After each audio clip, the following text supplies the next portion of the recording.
So, what is going on YouTube? This is Sam from Team SamX1 here, and today I am coming at you with my updated Burning Abyss deck profile for the post-infinite gold. So I really hope you enjoyed this deck profile. And of course, as I progress through the deck profile, I'll be explaining to you guys some of my card choices and the reasons why I play them. And a lot of people have been asking me on my Facebook page, Sam, when are you going to update your Burning Abyss deck profile? Do you have a list for us? When are you going to upload this deck profile, man? We have been waiting forever. And I'm so sorry guys for the late upload of this video. And the reason why I actually took so long to make this deck profile is because I didn't want a proxy, and I was waiting for Beatrice, Lady of the Eternal, to be released in the TCG. So since she's finally out, here's the deck profile for you guys. So one discussion video that I want to keep you guys in mind during this deck profile is that taking a look at the OCG ban list, Dante is at 1. It pretty much sucks, you know.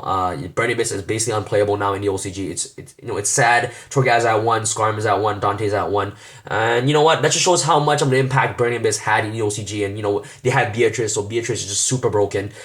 So yeah, guys. So the question I want to keep you guys in mind during the deck profile is that if Burning Abyss become top tier again, like I mean like broken, super broken in regionals or like YCS, just because of Beatrice, there's no doubt about it, Burning Abyss is going to get hit on the next ban list. It's crazy. That's how Konami works. They want to sell out this card, and then if the card just performs too well, boom, it's just going to get Banhammer on the ban list. So do you guys think that Beatrice will make this deck 100 times broken again? And if it did, do you think Dante will get hit on the ban list? Let me know in the description box below, because in my personal opinion, if of course Beatrice makes, you know, BA Phantom Knights broken again, definitely something's gonna happen to Dante, because Dante's just too good, it's too generic, and yeah. So without further ado, let's get started with this deck profile. And of course, as I progress to the deck profile, I'll explain to you guys all the card choices and the reason why I play them. So without further ado, again, let's go with this deck profile. Start with the monsters. The monsters are just super basic. Let's play one tour guide, really self-explanatory. Let me see if the camera is focused. I always have a problem with focusing the camera. You guys can see like the name of tour guide is kind of blurry, but there you go. She's focused now. So of course, one tour guide tutors all of your Burning Abyss. Next you play, of course, triple Fiendish Rhino Warrior. This card is amazing. I still call this card Fiendish Rush Rhino because the OCG names sounds way better anyways. So Fiendish Rhino Warrior, this card is really good since, you know, it's able to basically make your mills 100 times better. In pure BA, you want to play this card at 3, but in, you know, Phantom Knights BA, you want to consider to play this card at 2. And the reason being is because in pure BA, you want to see your mills as much as possible. You want to have your mills really good. And since we lost, you know, of course, 2 Graph and 1 Seer, these basically replaces the 3. So, you know, Fiendish Rush Rhino is really good for that purpose. So triple Rhino Warrior.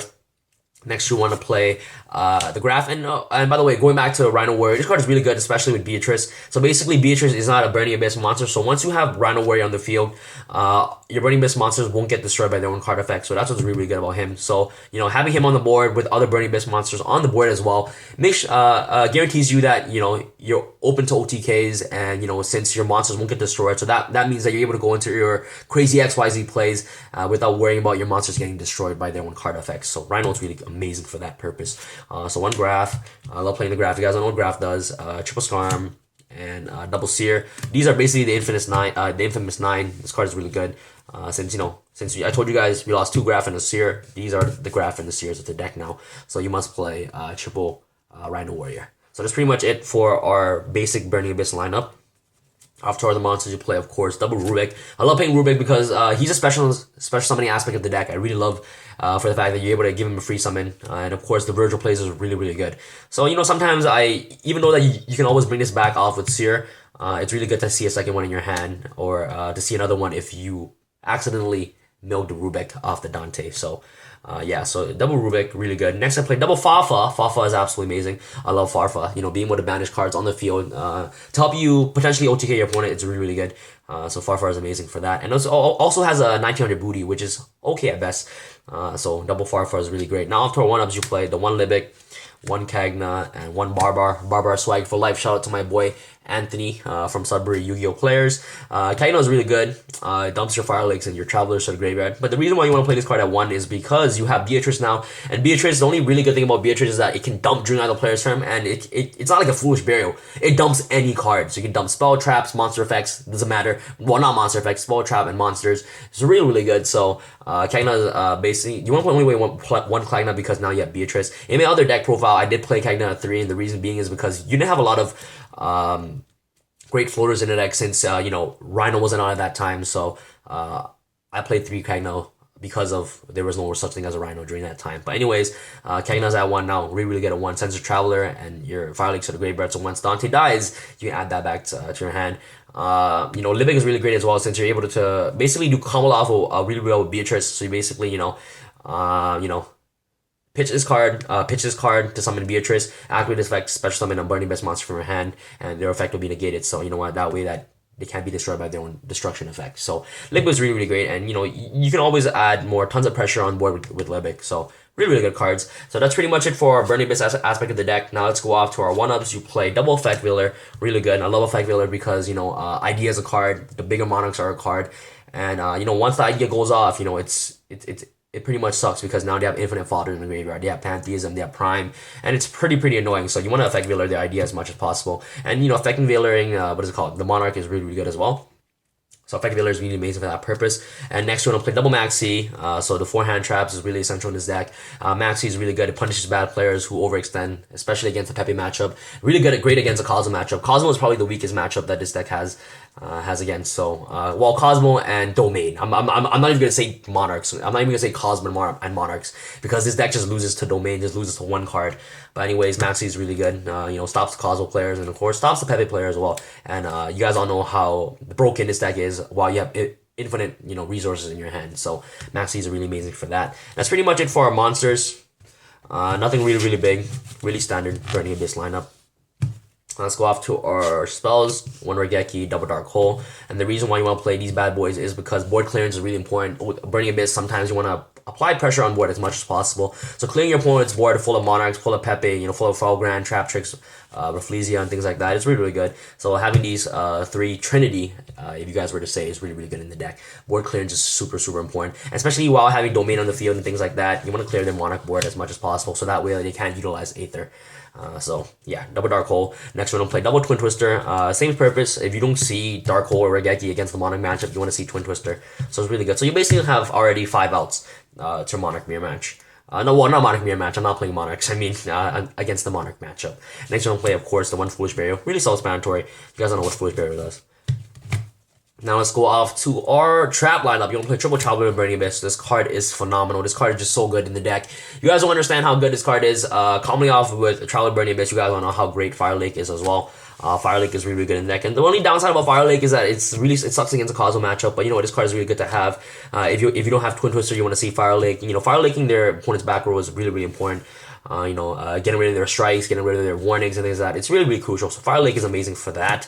And the Traveler, you guys don't know how Traveler and Fire Lake work. You Fire Lake your opponent and face Traveler, just basically bring it back for free. Traveler is really good in his deck, is because especially with Beatrice. So Beatrice, basically, once she dies, with all their materials attached, Dante will get their effects, and the Burning Abyss monster attached will get their effects, and then of course Beatrice will bring out, let's say, Pilgrim or Virgil or Dante, and it just Traveler everything back except for Beatrice. So Traveler is just so good in this deck. You guys all know Traveler at 3 is definitely a must-have in this build. But yeah, let's go off to our other traps we play. You plan to play Triple Horn of Heaven. Guys, by the way, I do not play Solemn Strikes. I cannot afford Solemn Strikes. You guys don't understand how expensive that card is. And by the way, guys, in my personal opinion, that card is going to get hit anyways. So, you know what? There's no point to invest in that card right now. No Solemn card stays at 3 forever. So, you play Triple Horn of Heaven. If you guys have Solemn Strikes, I'll tell you what cards to take out for Solemn Strikes. Horn of Heaven does the same job. Card is really good. Sometimes essentially better than Solemn Strikes because it can negate entire, what is called, a Pendulum Summon. And of course, negating the Monarch Tribute Summon is really important. So Horn of Heaven is really good. You guys all know how Horn of Heaven and Traveler Burning Abyss can always interact with each other. So, Horn of Heaven, the Dante, End Phase Traveler. So, you know what? This deck has tons of synergy with Horn of Heaven. So, Triple Horn of Heaven, really good. Next, you want to play for our Infinite 1-ofs. You want to play Skill Drain, Trend of Tribute. TT is really good. Commonly up with Travel Burning Abyss is absolutely amazing. And in this deck, you want to get rid of board clearance as much as possible. Trend of Tribute serves as the same purpose as Regeki or Dark Hole. Because you want to get rid of board clearance as much as possible. Once Pepe overswarm the board, it is pretty hard to get over that board. It's not like Monarchs where you just win with just Storm Forth. So Torrential Tribute is just like a massive dark hole against your opponent if they try to overextend. So Torrential Tribute is really good. And of course, once your Burning Abyss monster goes to graveyard, they get their effects, and then you end phase Traveler back. So Torrential. Next, you want to play the Solemn Warning. Really good. So you basically play four negations. Four summon negations. Oh, actually, well, 5. This is negate summon, but it's really good against a Cosmo matchup. Balancing the bigger ships is Really crucial. And last but not least, you play one breakthrough skill. The reason why I play one breakthrough skill is that, you know, having the extra card to negate the idea is really, really good. And breakthrough skill is really good since if you mill it, it's still live in your graveyard. So that's why I really, really love our breakthrough skill. So that's pretty much it for our traps. Let's see what you guys want to take out for Solemn Strikes. So for Solemn Strikes, I would consider maybe taking out, what is it? Maybe a Fire Lake, Trento Tribute, and a Breakthrough Skill. That's probably it for 3 Solemn Strikes. But you know what? If you guys don't have Solemn Strikes, you guys don't have to play it. It's such an expensive card right now. Just wait till it drops or wait till it gets reprinted. It's crazy. Let's go after our side deck. Side deck is really solid. It's up to personal preference, but this is what I have to showcase you guys for the side deck. Side deck is really, really weird, but you know, you want to play one BLS, you know, the Sackluster card of the deck. That card's really good. You want to play the one Mistake. I don't know why I play this card, but Mistake is really good against the Pepe matchup, I believe, and even against the Monarch matchup as well. One Effect Wheeler, the third Maxi, the third Maxi, and the third Effect Wheeler, the third Twin Twister, double Majesty's Fiend. This card will definitely hurt. What is called the Mermail matchup more than it will hurt myself. So Majesty's Fiend is amazing for that. Next, I'm gonna play double Master Restrict. I will play 3, but I don't have 3 Master Restrict. This is what I signed against Monarchs. Master Restricts, Anti-Spell, Impure and Iron Wall. For their causal matchup was really good. Anti-Spell for Higgins is amazing against the Monarch matchup. And of course Pepe. And last but not least, you want to play double Debunk. Debunk is just super random. It's really good against Mermails, Cosmos, and things like that. But you know what? Debunk is, if you guys have a third Master Restrict and a third Anti-Spell, definitely replace that for the Debunks. So that's pretty much it for my side. Side is really good.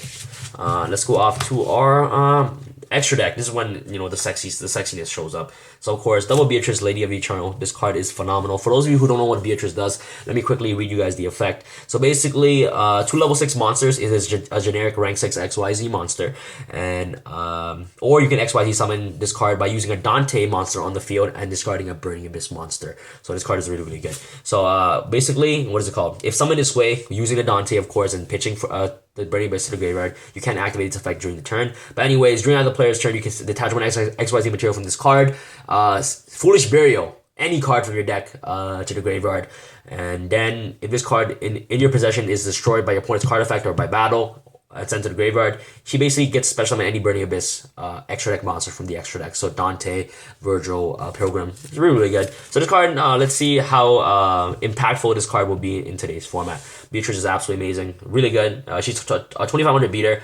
Basically like the new Downer Magician of the deck, and she has a 2800 booty, which is absolutely amazing. So they can't run it over with like Slip Rider. Not Slip Rider. They can't run over with, what is it called? Forerunner anymore, but that doesn't even matter. Dark Destroyer is a card. Dark Destroyer can just run over this, so it's crazy. But anyways, the really good thing about her effect is that once she gets destroyed, she's able to special summon, like, you know, Dante, Virgil, and even, you know, Dante, Pilgrim with the Burning Abyss. So she's really, really good. I love Beatrice. So again, guys, let me know how you guys may think of Burning Abyss may have an impact on the game. Who knows, because of this beautiful one card. So yeah, Dante, Pilgrim the Burning Abyss, really good. You know, you basically bitch a Burning Abyss card, you draw a card. So Dante is amazing. Next, off to the 1-ups, you want to play 1 Acid Golem. You play Skill Drain in the deck. Skill Drain is absolutely amazing in the deck. You know, negating the Monarch effects, negating the Ideas effect, negating the Cosmo. Well, it doesn't really hurt against Cosmo, but negating the Pepe matchup is really, really good. So 1 Acid Golem, 147 Nightmare Shark, double Utopic Future. This card is absolutely amazing. You know, it's really good against a Cosmo matchup. You rob the Dark Destroyers, you just keep attacking them for damage. So Utopic Future is amazing for that. Next, you want to play, of course, 1 Mega Equip Engineer, and last but not least, double Down Magician. Down Magician is still good in the deck, and the reason being is because during, you know, main phase 2, if you're facing against Pepe and you're getting worried about Dante getting spun back by Ignister, always go down to Magician, because, you know, sometimes you not always get Beatrice. You're not going to be able to summon Beatrice because it requires you to discard a Burning Abyss monster from your hand to the graveyard. If you don't have that, just overlay into Downer Magician, so that way if they Ignister back to Downer Magician or something like that, your Dante will get their effects in the graveyard. So yeah, so I really hope you guys enjoyed this deck profile. This is my deck profile, my Burning Abyss. Let me know what you guys think. So yeah, guys, and hopefully you guys enjoyed this video. Let me know what you guys think in the comment section below, and please answer my question. I want to start a discussion for you guys. I love reading comments and things like that. So yeah, guys. So guys, stay tuned. And by the way, guys, if you guys haven't yet noticed, I finally reached 20,000 subscribers. Trust me, guys, I have something amazing in store for you guys for my 20,000 subscribers. If you guys like this mat, give this video a thumbs up. This is my own, what is it called? Custom mat. My Blue Eyes Dark Magician mat. So if you guys like it, please give this video a thumbs up and stay tuned for my 20,000 subscribers contest. Oh, shoot. I spoiled it. I said contest. Never mind. All right. This is Sam from Team Sam signing out. Peace out, guys.